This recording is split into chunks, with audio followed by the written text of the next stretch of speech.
খাওয়া দাওয়া ছাড়া শুভ কিছু শুরু হবে এটা তো কখনো হতেই পারে না, তাই ফার্স্টেই বানিয়ে নিয়েছিলাম চিলি চিকেন। আর আমরা সেদিন অলমোস্ট সবাই 7:45 নাগাদ শিয়ালদা স্টেশনে চলে এসেছিলাম, কারণ আমাদের 7:40-এ শিয়ালদা টু উত্তরবঙ্গ এক্সপ্রেস ধরে আমাদের এনজেপির দিকে যাওয়ার উদ্দেশ্য ছিল। আর সবাই চলে এসেছিলো, আমাদের ট্রেনও দিয়ে দিয়েছিলো, তাই সবাই ট্রেনের দিকে যাচ্ছিলাম। আর কাকিমাকে আমরা লাস্টে টাটা করে শিয়ালদা স্টেশন যখন ছাড়ি, ঠিক সেই মোমেন্টেই দাদাটা চলে আসে, শাশ্বতদা। খুব লেট ছিল, আমরা তো ভয় পাচ্ছিলাম যে ট্রেনটা মিস না হয়ে যায়। ট্রেনে উঠেই আমরা নিজেদের ব্যাগ ফ্যাগ সেট করে নেওয়ার পরে সেই শুভ কাজটায় বসে যাই, সেটা হচ্ছে খাওয়া দাওয়া।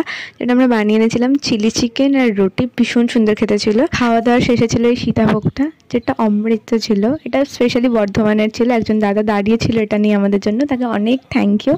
আর এইরকমভাবেই খেয়ে দিয়ে রাতে গল্প করে আড্ডা মেরে আমাদের রাতটা কেটে যায়। সকালে একটা সুন্দর চা দিয়ে আমাদের দিনটা শুরু হয়। তারপরে আমরা নিজেদের ব্যাগ প্যাকিং করতে শুরু হচ্ছিলাম, আর আমি রেডি হচ্ছিলাম। স্ট্রাগল এটা, ট্রেনে লাইনার পরা। আর এই ছিল আমাদের ফুল টিম, কারণ 6:30টার সময় আমাদের এনজেপি স্টেশনে নামার ছিল। এনজেপি স্টেশনে আমাদের গাড়ি বুক ছিল, আমরা সেই উদ্দেশ্যেই যাচ্ছিলাম।